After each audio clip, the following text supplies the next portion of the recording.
দেশের কর্মসংস্থান, দারিদ্র্য বিমোচন এবং অর্থনৈতিক উন্নয়নে পপুলার লাইফ ইন্স্যুরেন্সের অবদান নিয়ে আন্তর্জাতিক মাতৃভাষা ইনস্টিটিউটে অনুষ্ঠিত হলো এক আলোচনা সভা। শনিবার আয়োজিত এই অনুষ্ঠানে প্রধান অতিথি হিসেবে উপস্থিত ছিলেন বিএনপির জাতীয় স্থায়ী কমিটির সদস্য এবং পপুলার লাইফ ইন্স্যুরেন্সের স্বপ্নদ্রষ্টা আমির খসরু মাহমুদ চৌধুরী। সভায় সভাপতিত্ব করেন কোম্পানির চেয়ারম্যান মোহাম্মদ জহিরুল ইসলাম চৌধুরী।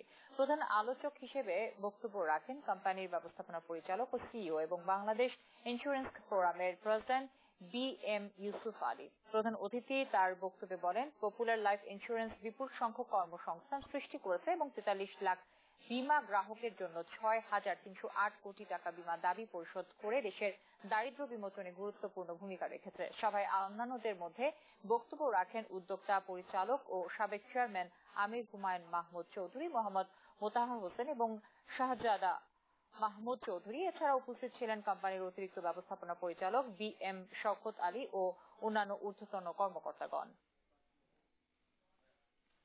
দর্শক, এই ছিল